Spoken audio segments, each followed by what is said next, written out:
Good evening, everybody, and welcome along. It is the evening of April 13th, 2025, and we're here today with another live stream talking about what the end game in Ukraine could look like, given there has been a series of stories about talks between the Russian government and the Americans, and there has been a series of fevered speculations as to what might be going on. We are going to go into a little bit of that this evening. So be sure to like, share, and subscribe if you haven't done so already. We are live on Rumble, on Locals, on the old Google-owned platform, Twitch, and X, of course.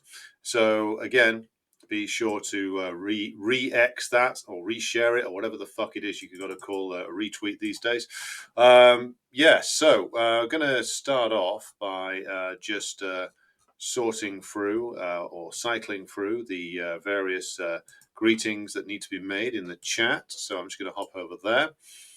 So we've got Thomas Wolf, who's joining us from southeastern Oklahoma. Good to have you with us. We have President Jesus from the land of Gavin Newsom. We have James Graham. We have Mogman Dog, who says, finally catching a live show. Well, good to finally have you with us live. We have Just a Maverick, who says, I wasn't aware there was an end game in Ukraine. I thought it was a war that is intended to go on forever, or at least as long as there were Ukrainians.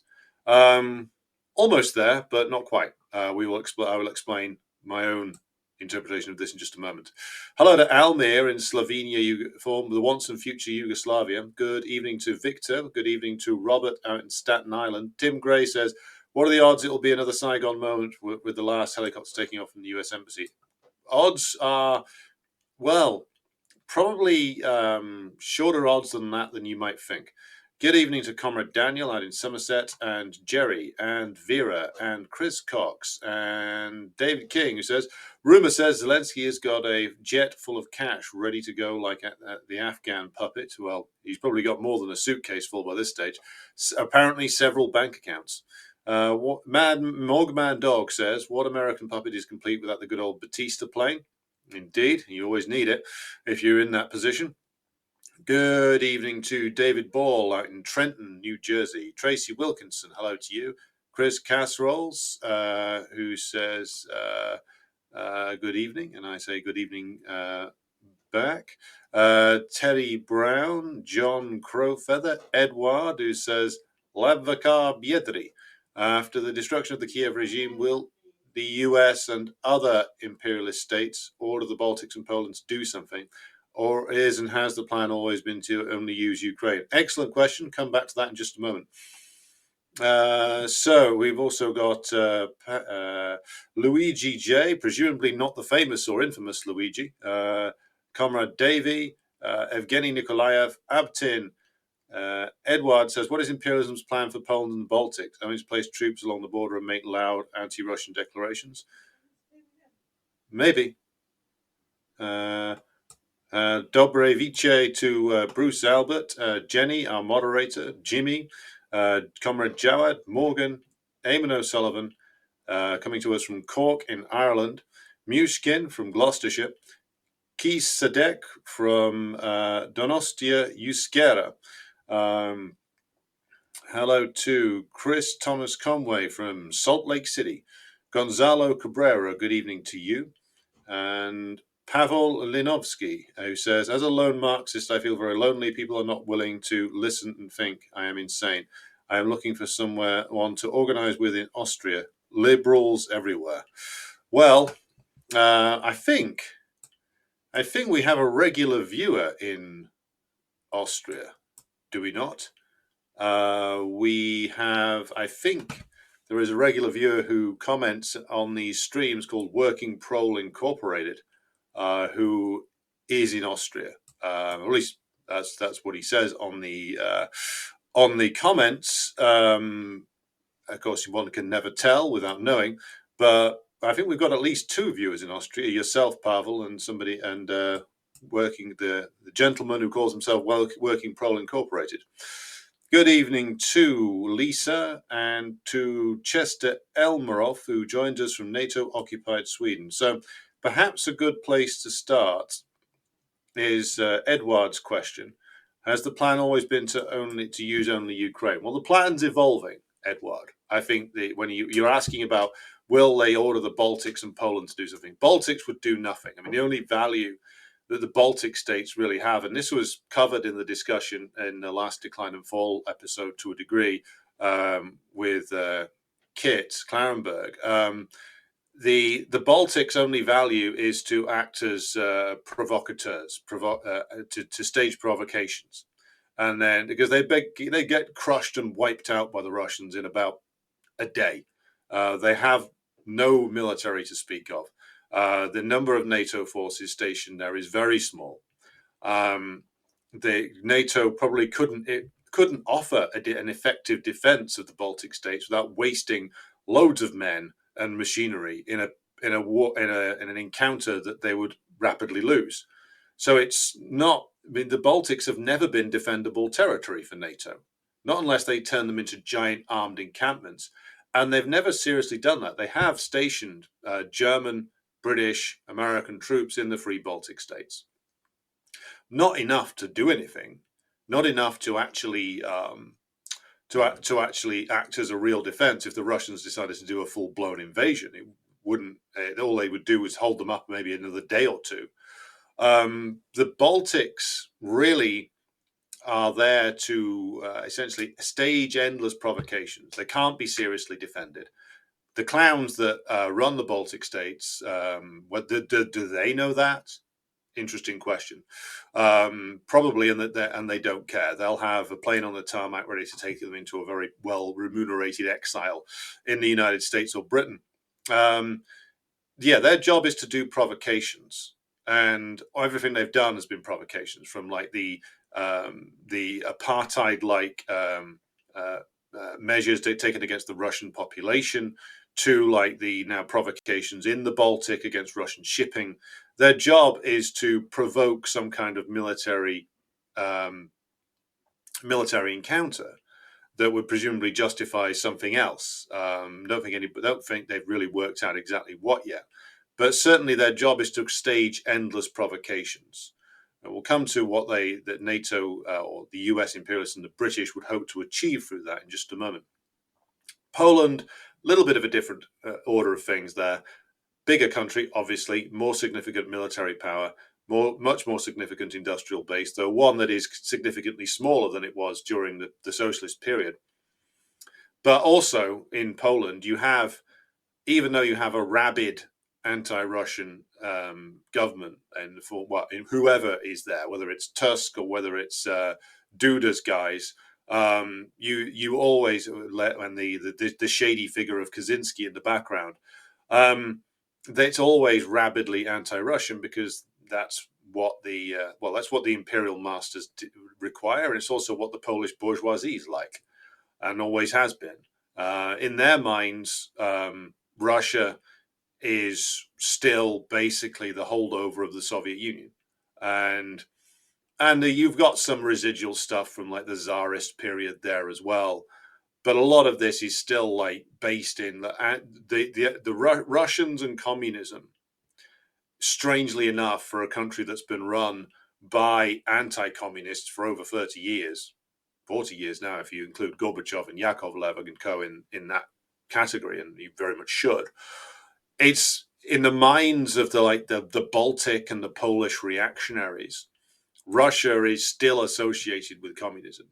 Yes, you've got the Tsarist stuff there as well, but looking at it from here, I think it's the anti-communist stuff that really animates them. And also, the fact is that, like, whether Putin likes it or not, and whether the Russian ruling circles like it or not, they have inherited the mantle of a lot of the legacies of the Soviet Union, and them and the Belarusians are the only ones who've really kept that going. I mean, you can also say that perhaps the Central Asian countries base a lot of their economic strength on the legacy of particularly the mineral extraction industry from the Soviet period. But really, the two who are seen as being the sort of continuing the certain legacies of the USSR, Russia and Belarus. Belarus much more openly.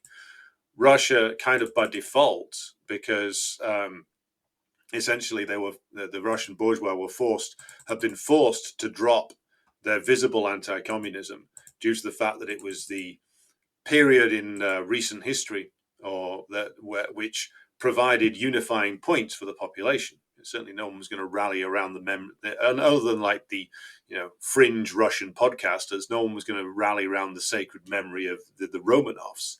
So they had to ease up on the anti-communism, so much so that they're now, if you look at the official and unofficial Russian propaganda, they're now even like dropping some of the hostility towards Stalin. They're keeping the hostility towards Lenin, but they're dropping the hostility towards Stalin, which is a curious twist, a reversal of the Gorbachev years. So the Russians have ended up inheriting, against everything that the Russian compradors wanted to do. They've ended up having to inherit and defend large elements of the Soviet legacy, which is what animates a lot of these Eastern European reactionaries who have never got over the fact that their country was ruled under a somewhat socialist system for over 45 years. These petty little like compradors live to, in the case of the Baltics, just live to serve imperialism. In the case of the Poles, they have like massive delusions of grandeur. The Polish bourgeois have enormous delusions of grandeur, which in no way match their actual power. They're a curious like combination of like massively overestimating their power and importance, and having like weird fever dreams of the Polish-Lithuanian Commonwealth returning, and at the same time being utterly pathetically subservient to the US and the British. The US in particular, the British playing an important role there as well. So I will go back to the point, which is that the purpose of the Baltics is to stage endless provocations. The purpose of Poland is more contested. And also the Polish population, even though, of course, they've suffered from migration out of the country and they've suffered from deindustrialization, the Polish population seems to me to be more split on the question, or more opposed to the idea of a war with the Russians. And it might not be something that the Polish bourgeoisie could carry off. And certainly not expect to survive if they did. Like the Russians could destroy most of Poland in terms of their ability to bombard it with missiles and air power in a few days. Not a pretty thought. But the Polish leadership appears to know that, which is why they're doing everything they can to prolong the war in Ukraine. And I don't think they have any intention of waging one themselves. They also know, I mean, Donald Tusk is a reactionary and the kind of man who you wouldn't, spit on if he was on fire, but he's not stupid. He knows very well that the Russian capitalist class have no intention of invading Poland, nor even really the Baltics. It's all just, waffle and hot air designed to essentially just keep the Ukraine war going. So that's my answer to that. The plan was to use Ukraine because it's the most disposable. It's the biggest country with the biggest resource base. It did have not a large population, but a significant population. It had a population that had all been through military training, and it could be subordinated to the purposes of the US, the British, and the French and the Germans relatively easily, which is what happened. And where the Poles are a slightly different order of things. Baltics, too small to defend. Their only job is to do provocations.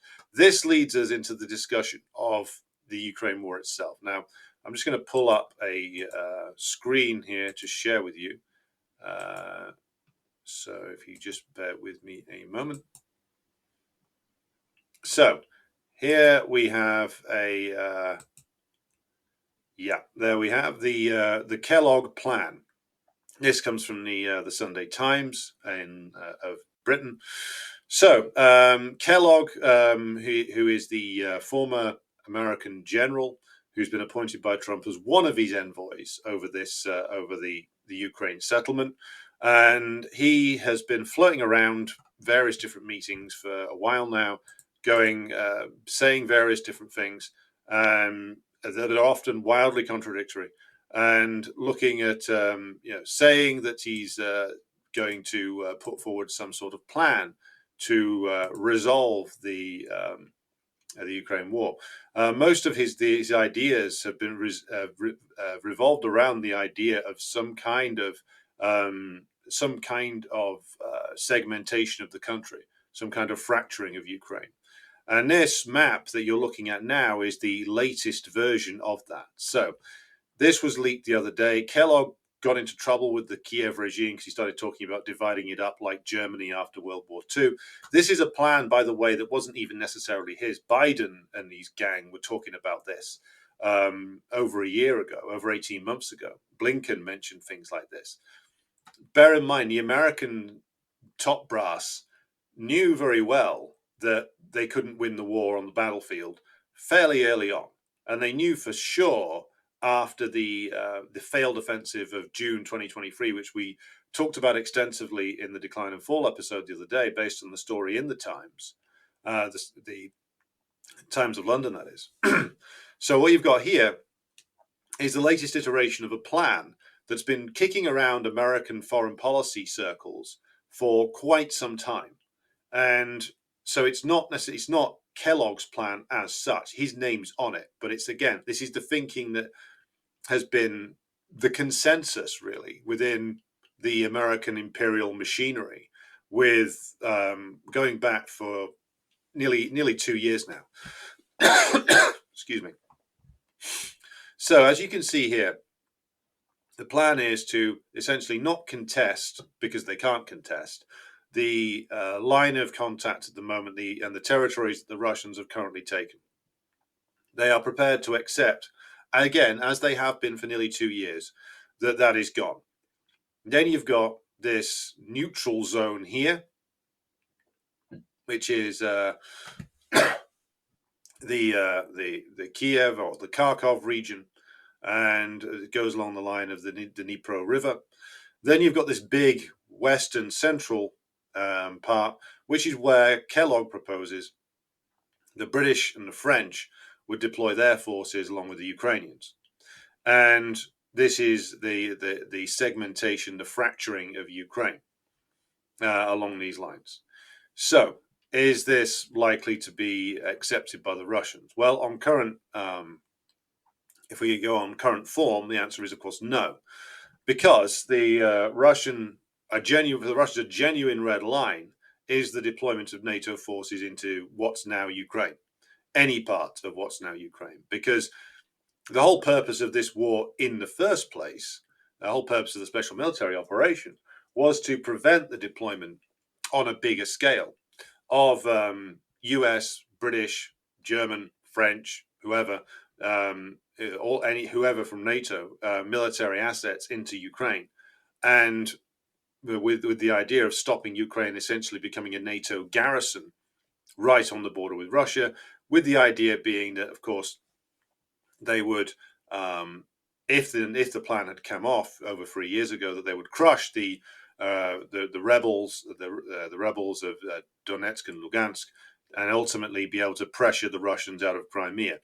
The plan was never to get involved in a direct shooting war with the Russians, or if they were, it was going to be very limited. The plan was always to use Ukraine to do the fighting, and to then essentially use other methods to pressure the Russians into concessions, which would ultimately destabilize the Putin-led system. I've gone through this many times, but I think it's worth always re-emphasizing the point here. So this is another iteration of a very old plan, is my point. This is another, they are trying to get another bite at this particular cherry. Now, what you've got is as I said, the British and the French and whoever else in the coalition of the unwilling would go into Western Ukraine.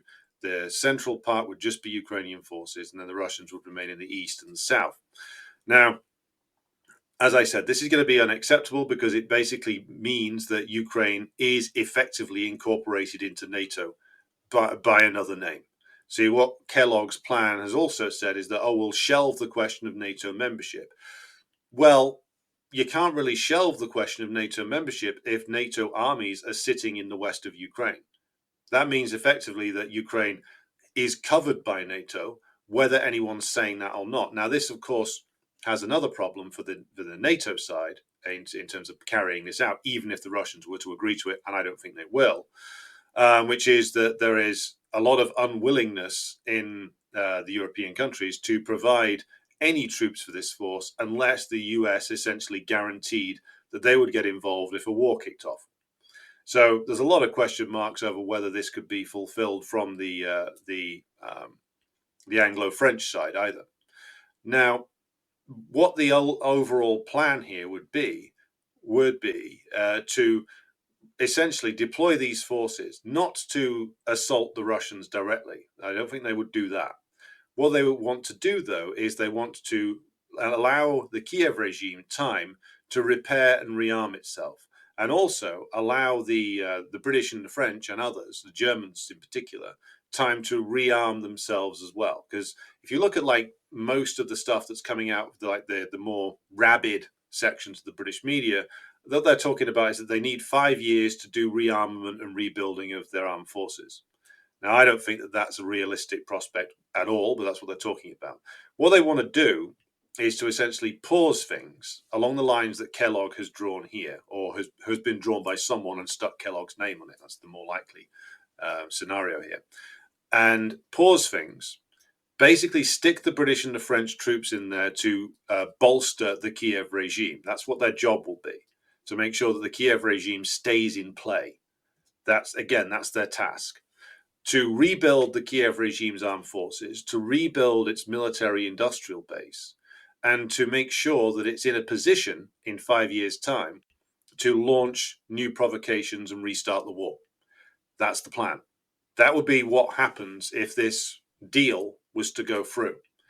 Because as Gennady Zyuganov of the Communist Party of the Russian Federation has correctly pointed out in his most recent report to the KPRF Central Committee, and I'm just going to post the link to that in the chat now. The crisis of imperialism is not going to get any better. It's only going to get worse. So this isn't a question of whether Biden or Trump is more hostile to Russia or less.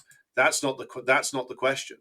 The point is that the rabid hostility of imperialism is only going to increase over time, because look at the crisis that is unfolding throughout the imperialist countries, economically speaking and socially now.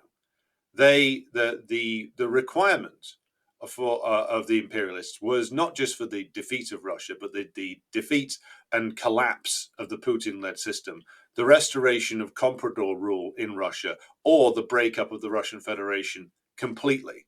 That's what the objective was, and that's not just because it's been come up with by absurd figures like the sort of fascistic types like Paul Mazzaro, that State Department official who loved Azov so much, or Boris Johnson. It's a requirement of the imperialist nations. They need Russia either restored to Yeltsinite rule or broken up completely. Again, so they can loot it, so they can exploit its labor, so they can exploit its resources, so they can asset strip it, and also so they can knock it out as a potential source of opposition. This requirement that imperialism, both American and British imperialism have, and French and German and Italian, this requirement does not go away. Even if there's a peace settlement in Ukraine tomorrow, the requirement to destroy the Russian Federation as it currently is constituted, to disarm it, to asset strip it, to make sure that it can never rise to even defend its own borders again, that requirement doesn't go away. It only gets more intense. It only gets more urgent for imperialism as the crisis continues. As, by the way, does their need to destroy China. That doesn't go away either. So this deal, if the Russian government were to sign it, and I'm practically almost certain that they won't, this deal is not only a shit deal, but it's also guaranteed to restart the war in some variety or another, some version of the war or another very soon.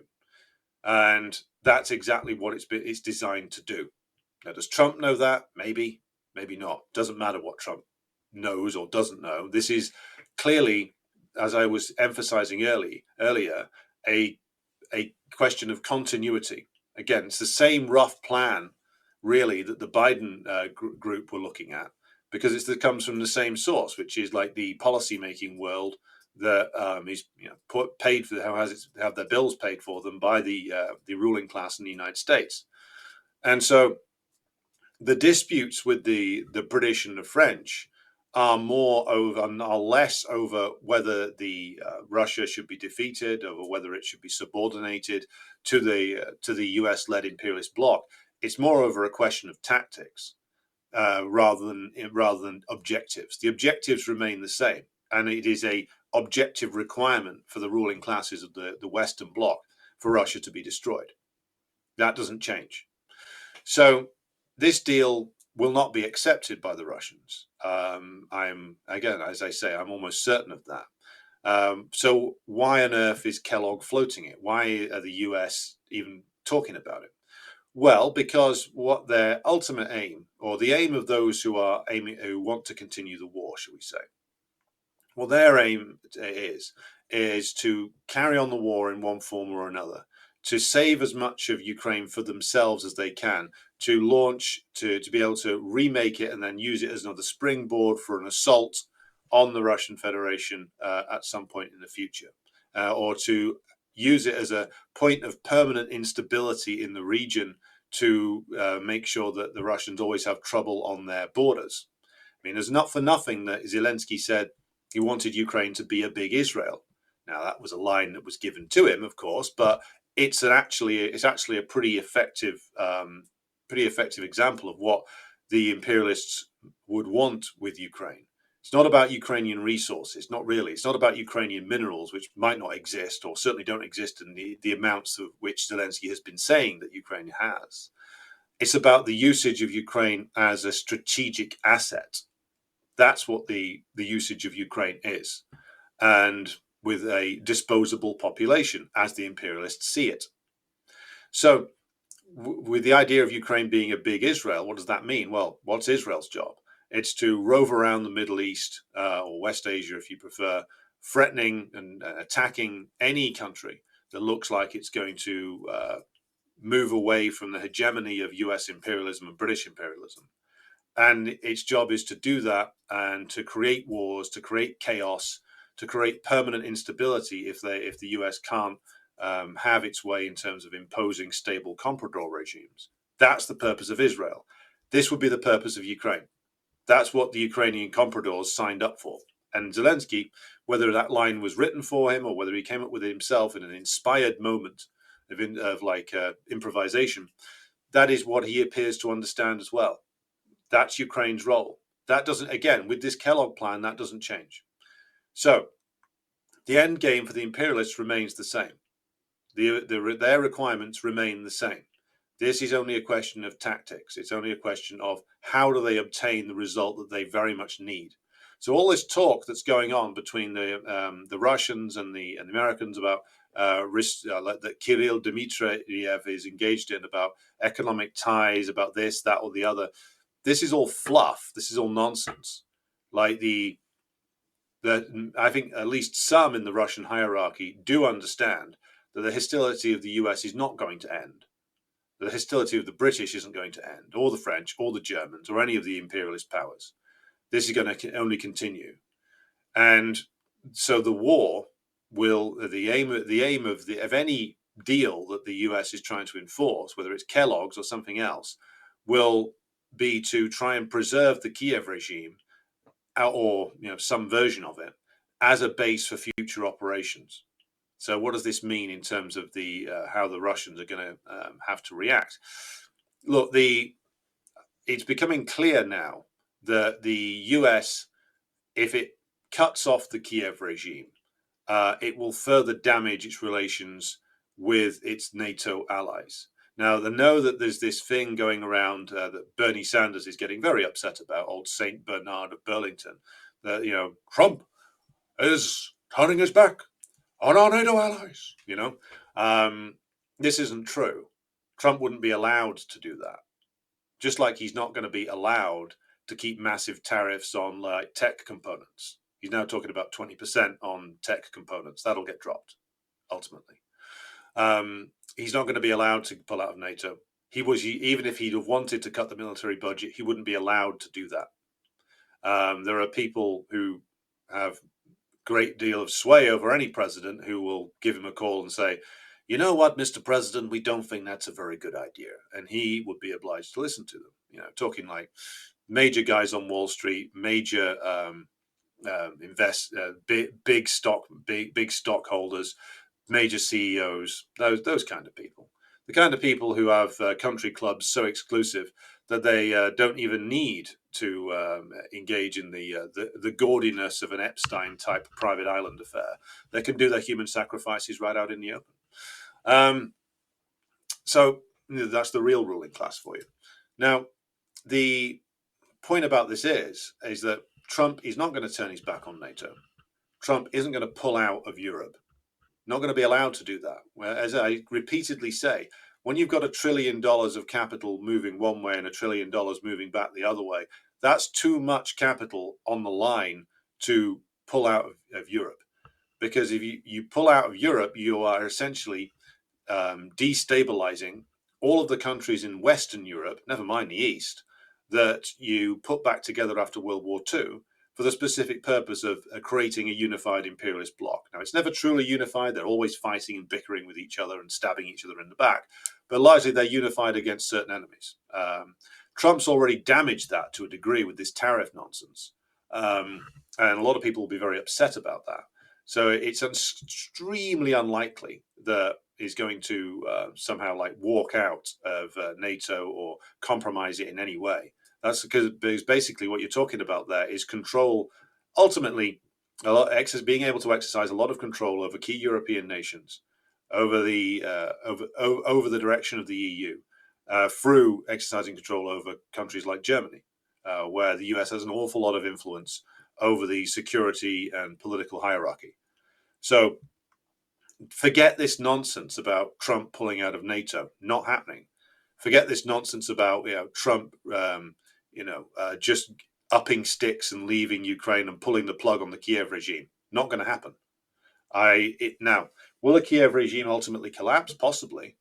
But I think it's looking much more likely now that the Russians will be forced to destroy it. Now, that wouldn't be the choice of the Russian capitalist class, some of whom are desperate to sign literally any deal that Trump puts in front of them.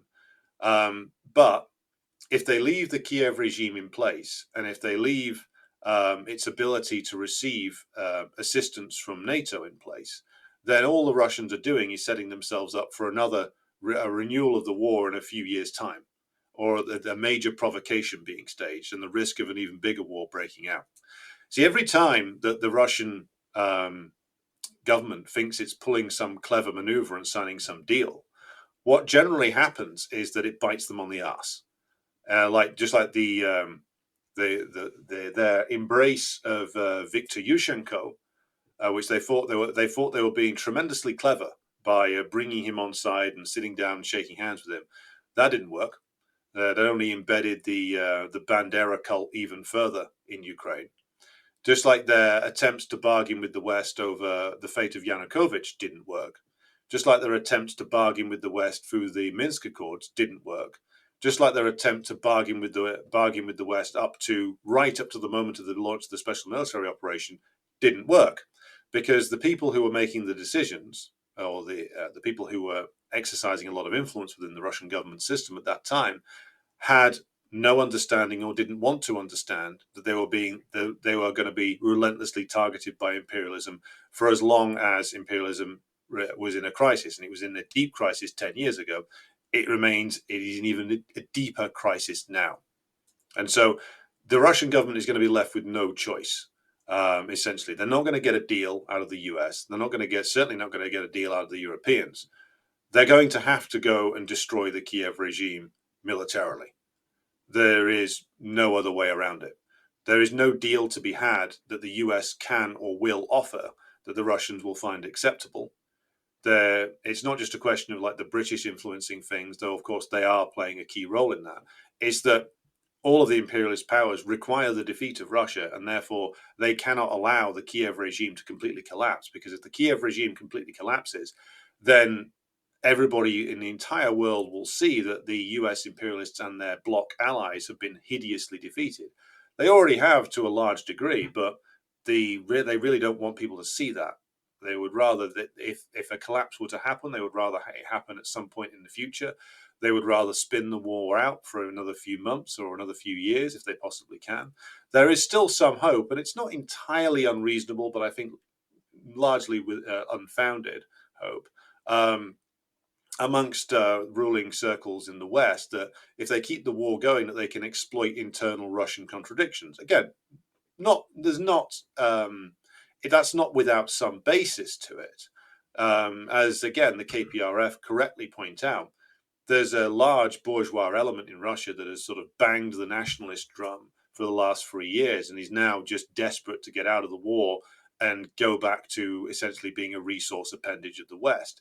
There is another element which within the Russian system which wants to see this through to the end, and wants to get through to wants to reorientate comprehensively to the East. Those two, there are multiple factions always clashing within the Russian system.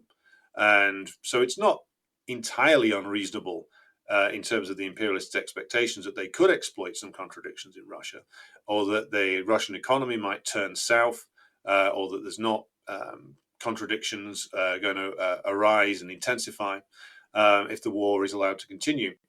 But it is unlikely that the comprador element would win out, and it is unlikely that there would be some kind of internal revolt while the war is going on. If anything, the oppositional forces, the serious oppositional forces inside Russia, mainly the KPRF and the left forces, the more serious of them are unified behind the idea of fighting the war to a decisive conclusion, which is what the KPRF calls for. And that is ultimately what is going to happen.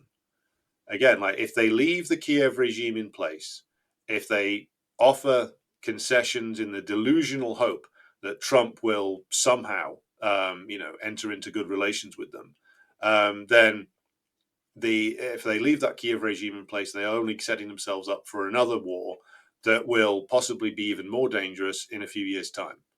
And this is why they will have to fight it to a conclusion this year or next. And there will be no deal, I do not think. There won't be a direct war because the Europeans and the Americans can't fight it and are desperate to avoid it. In reality, Biden was desperate to avoid it too. The only ones who really want that are the sort of insane ultra-reactionary types in the British military and intelligence hierarchy, and their equivalents, of course, in the American military hierarchy. And you've got also certain elements in Germany and France also in favor of this too. But mainly it's a British and American thing. So leave it there for now in terms of my comments. Turn to commenters. Hello to Why I Ain't Cool 46 on Twitch. Good to have you with us. Hello to Char Paul on Rumble. Good to see you here. Hello to Nikki. X, hello to you, who says, you mentioned Poland earlier. I've heard arguments from anti-communists from time to time that the Soviet Union invaded Poland. I can't find much information debunking this. Have you discussed this? This is about, if it's what I think it's referring to, it's about the entry of Soviet troops into Poland in 1939, after the signing of the non-aggression pact between the Soviet Union and Nazi Germany. I've gone into this in previous live streams, but just in summary here, what happened? I mean, Grover Furr wrote an article on this a while ago, which I would encourage you to look up. But in summary, by the time the Russian troops went into eastern Poland, as it was constituted then, the Polish state had ceased to exist. Prior to 1939, the Soviet Union had made multiple offers to the Poles to either participate in an anti-Hitler coalition or to allow Soviet troops to go through Poland in order to defend Czechoslovakia. The Polish regime at the time not only refused, they also participated in the dismembering of Czechoslovakia, an inconvenient fact that the Polish bourgeois don't like to talk about these days. Now, the Polish government had already collapsed and capitulated by the time the Soviets moved into the east. And the Soviets moving into the east of Poland was a recognition of the fact that essentially there was no effective Polish resistance left by that stage. The government had fled. And the Soviets moved in essentially to extend their border westward and secure themselves further against an attack they knew was coming. They knew the Nazis would be coming for them. It was just a question of buying themselves some more time. And that's principally why they moved in. Now, of course, the Soviet border post-1945 stayed there, and the Polish were compensated by land to their west, which was taken from pre-World War II borders of Germany. So the Polish border did move in response to the events in World War II. And the fault for that lies principally with the German imperialists, but also with the Polish ruling class, who refused to take any action. In fact, they collaborated with Hitler all the way up to 1939. Then, even according to some Nazi generals, ran a very ineffective defense of their country and ran away. So essentially, the Soviets moved in to a state which had effectively collapsed. And by the way, in doing so, they saved the lives of many hundreds of thousands of Polish Jews who were able to go to the Soviet zone and go eastward. And as for the Poles, the main Polish force which played a role in liberating Poland fought with the Red Army, not in the west, not from the west. So there was up to, I believe, between 250 and 300,000 Poles fighting with the Red Army all the way through to the liberation of Poland. Again, a fact ignored in the West and ignored by the Polish bourgeois these days. The Grove Affair article discusses this in much more depth, though I'd recommend reading that. Alexander Lukta says, the Russians aren't even intent on taking not predominantly ethnic Russian territory. Why would one ballast themselves with a hostile population, let alone the Baltics? Well, they wouldn't choose to. They wouldn't choose to. This is the point. They may end up having to do something like this, or at least reorganize some form of a Ukrainian state themselves, precisely because the imperialists aren't going to let the war end. And they're going to keep that Kiev regime alive no matter what. It'll have to, like I say, the Russians will have to destroy it and then possibly reconstitute some version of a Ukrainian state themselves. They may, and this is what Putin has talked about before, leave the West, the old Galician regions, the old Polish regions, the old Hungarian regions, and the old Romanian regions. They may leave those for the Eastern European reactionaries to fight over themselves, to dismember themselves. That seems to be their plan. So I think the Russians do have an idea of what they want to do with the rest of Ukraine if they're forced to do it, which is take the coast, make that into Novorossiya, and then for the central part of Ukraine, as I've said before, turn that into a reconstituted Ukrainian state under heavy Russian influence and incorporated possibly into a mutual defense pact that consists of the reconstituted Ukraine, Belarus, and Russia. And that, I think that might well be how it ends up. They can't afford to leave any version of the current Ukraine around because it'll just be rearmed, retooled, and sent back in against them before too long. Communism is weak-minded, says Air Hammond. I'm presuming that Mr. Hammond, if indeed you are a man, you are some kind of fascist gentleman. No one is weaker-minded than the fascists, of course, because quite a lot of their leaders were all hooked on a variety of interesting chemical substances because they were all deranged hysterics, including, of course, Adolf himself and that fat bastard who ran Spain, Franco. The fascists are the ultimately incredible weak in body and mind, which is why they've got to scream so much about strength, and it's why they had to steal their aesthetics and bastardize aesthetics from socialism. It's why they have to like babble on and on about national pride, whilst of course enacting the rule of the bourgeoisie over the great masses of the country and brutalizing the population on behalf of the capitalist class and the landlords. Fascists are just the weak-minded, petty, armed thugs of the parasitic ruling class. I'm assuming that you are a fascist, because that's the kind of dim-witted comment a fascist makes. But feel free to correct me if you are indeed a liberal. David King says, did Putin say Poland, Hungary, and Romania have historical claims to western parts of Ukraine? Indeed, they did.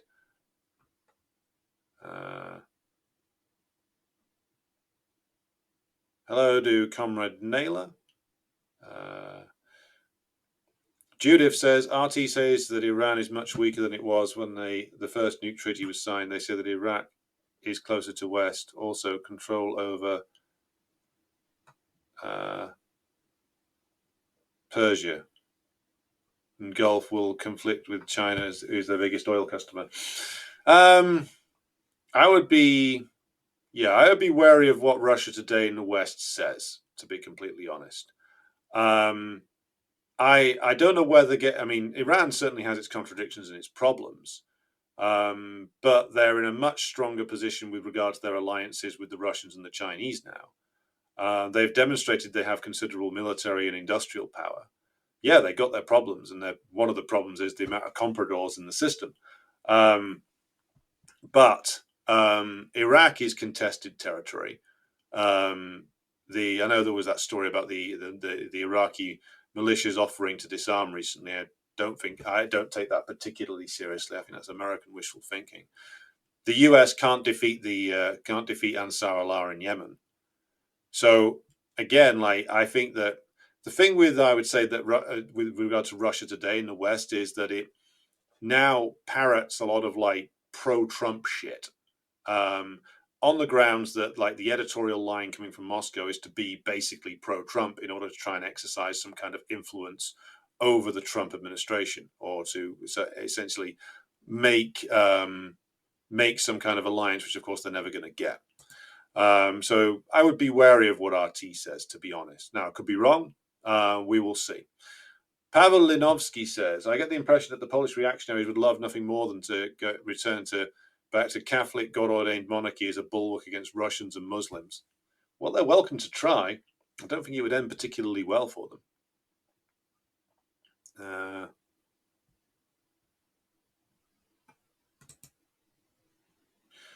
Edward says, Latvian compradors and nationalists and reactionaries do not talk or give a shit about the Tsardom or even the actual 700-year-long German feudal lord occupation of Latvia.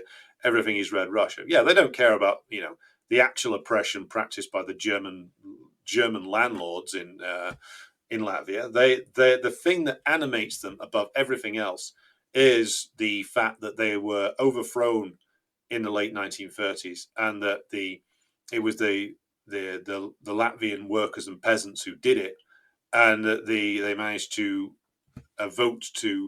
stage a vote to join the Soviet Union.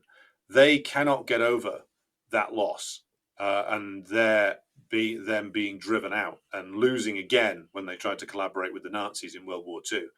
That's going to make them into rabidly hostile anti-communists forever. And they're going to always associate Russia with the Soviet Union, no matter how much the Russian bourgeois might wish otherwise.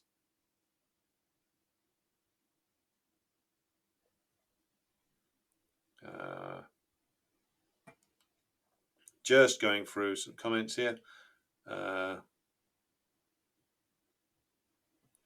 Daniel says, here's a good laugh for you, comrades. Was watching some YouTuber playing Black Ops 1 who was trying to convince the audience that the Viet Minh were terrorists by reading about atrocities from Wikipedia.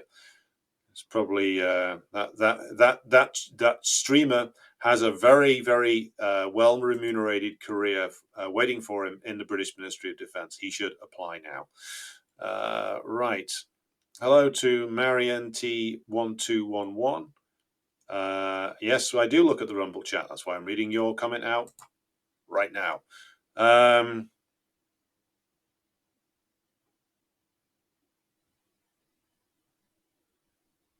let's go through here. Just going to, okay, so we have a provocateur in the chat. So I think the only thing I can really do with you is to essentially remove you as the NKVD would. So goodbye and good night, sir. Okay. So here we go. Rupert Fellow says the Romanian Georgescu says NATO wants to use Romania as a springboard for World War III. Well, they want to use Romania as a site of endless provocations. Now, I wouldn't trust Georgescu any more than I'd trust any other Romanian bourgeois politician, but they certainly don't have anything good in mind for Romania. That's true. Emma Frumento says, hello, first time viewing a live stream. Greetings from Italy. Will there be an episode about the history on the tragedy of Italian communism? Good suggestion, Emma. I'll make a note of it for the future. Just a Maverick says, Russian passivity in the face of aggression. Is it a masterful tactic or weakness? It's a product of the slow-moving nature of the Russian system. The reason why it hasn't failed them is because their enemies are also very weak. That's the reason why they've got away with hesitating and waiting, because their opponents are weak and are posturing a lot, but are unable to do the things that they want to do. So I don't know whether it's masterful tactics. I think what you've got is a case of a weakened imperialism, still actually afraid, with good reason, to take on the Russian military directly, and so use these indirect tactics to try to collapse the Russian state via other means. That's their tactic, because they can't take on the Russians directly. So the Russian bourgeois have been fortunate in their choice of in the enemies who have been assigned to them. Just a Maverick says Bernie Sanders is the Democrats' designated one for the next election. Won't he be like 86 or something? He has shown his servitude, and in desperation they will allow him his turn. No, it won't be him. I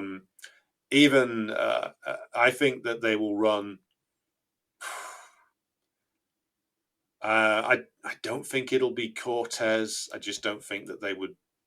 Well, maybe the Democrats are desperate enough to run her, and the whole point about this tour is to launder her reputation and big her up, and in the hope that some of the fading glory of Saint Bernard sort of reflects on her.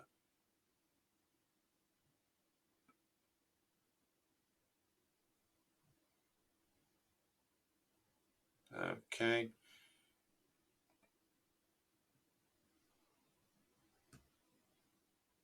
Right, just going through some more comments here. Edward says, why is petty nationalism so addicting to people? How can it be more potent than communist messaging? I'm baffled by how the majority of Latvians have bought into petty nationalism. It's disgusting. Well, because for the most of their lifetime, other than like the older generation of Latvians, petty nationalism is all they've ever been served up. And they were, even like the generation who was like born in the 70s would have sat through like relentless anti-communism from like the Gorbachev-Yakovlev era onwards. So this is a reflection of the fact that like thanks to revisionist treachery, the communists in the former Soviet Union and the old Eastern people's democracies all just imploded and disappeared overnight. And so it takes like a generation or maybe longer for a new socialist movement to actually emerge that will manage to find a way to actually take root in the masses, because when you have a defeat as catastrophic as that, it takes a long time to recover. And you've got all the things that imperialism has done to the Baltic states and Eastern Europe since then. And so you've had more than a generation of retreats. You've had relentless propaganda, and you've had in terms of the Baltic states, the imperialists using mass migration out of them as a weapon to diffuse, as a means to diffuse class struggle. So I'd say that's why it is, and there's been no one actually making the communist forces in the former people's democracies and in the Baltic states have been very weak over the last generation. That just is what it is. I mean, nobody likes that. We don't like that situation, but that is the reality of it. And petty nationalism's all that people have been sold. Now, that, on the other hand, it is very hollow. It has no material base to it, a very small material base that is diminishing rapidly. So maybe there will be some kind of disintegration soon. But again, like this is the product of going through a generation of in the shadow of a defeat.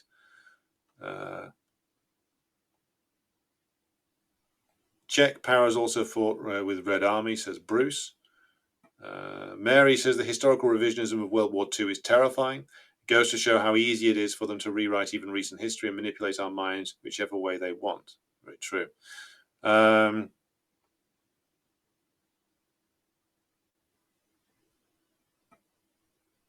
Yes, Edward is right. There was many Latvians fought in the Red Army. There were a lot of Red partisans. So yes, it's there is a fine revolutionary tradition in Latvia, Lithuania, and Estonia. It's been buried by the reactionaries, and we should do our best to revive it, at least tell people about it. Right, moving on here.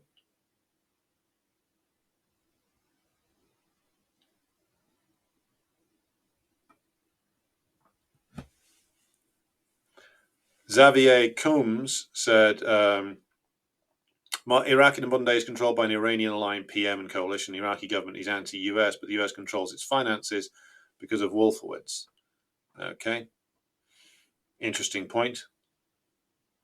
Dino says RT stinks except for crosstalk. Yeah, I have no time for it, to be completely honest. Yes, KPRF is the second largest party in Russia and has been so for quite some time. Marian says, or asks, will Russia ever become communist again? Yes, eventually. The victory of socialism will happen again, and they are in the strongest position to actually do so, them and the Belarusians, because they are very strong communist party to carry that out.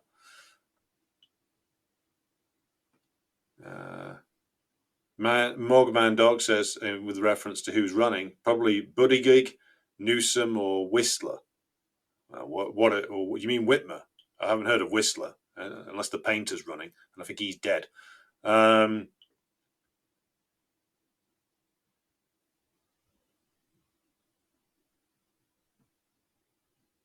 Alexander Luxa says, the CIA parachuted anti-communist partisans into Romania. The last one of these Gladio-style troops was eliminated in the 60s. The post-World War II Secret Services era was nuts. Very true.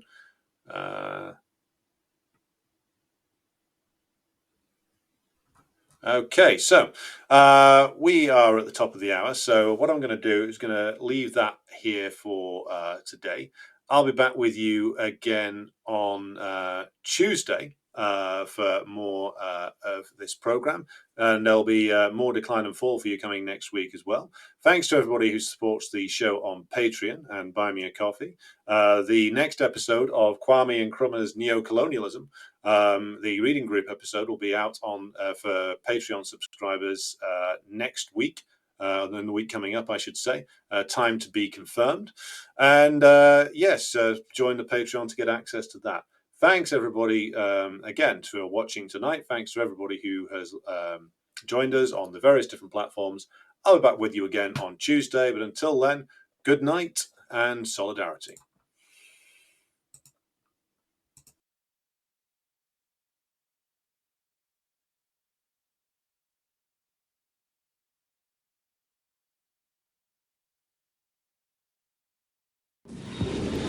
Imagine your flight is just about to land, and the plane loses its GPS connection. It basically drops off the map. That's what happened to the passengers of 2 flights from Finland to Estonia in April 2024. Both planes had to turn back. The reason? GPS jamming. Signals that block or disrupt satellite navigation. Jamming is affecting planes and ships across the Baltic Sea, and it's getting worse. European countries say it's part of a campaign to destabilize the West, and they're pointing to this little bit of Russia, Kaliningrad. Калининград — наш форпост на западе. It's an outpost with a dramatic past, and now it's stuffed with Russian military equipment and armed with nuclear-capable weapons. A dagger, Russian dagger, pointed against Europe. Could this be a future flashpoint? And why is this even Russia?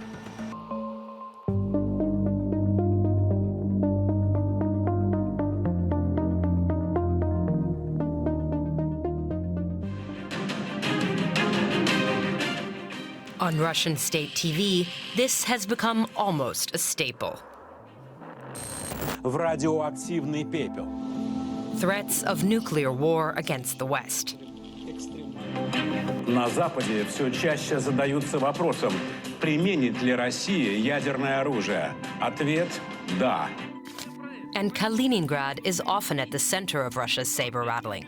In this talk show, guests are discussing nuclear missile flight times to various Western capitals from Kaliningrad, all theoretical for now.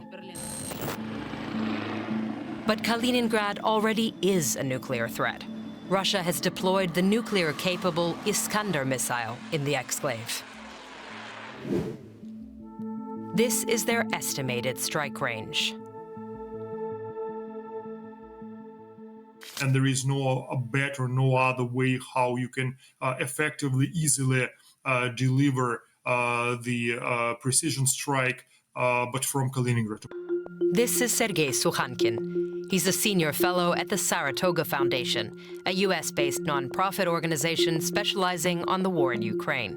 He's a Russia expert with a focus on the Baltic Sea and Kaliningrad. He was also born in the exclave. Kaliningrad is not just sandwiched between two NATO countries, but also Kaliningrad could be viewed as a kind of a dagger, Russian dagger, pointed against Europe.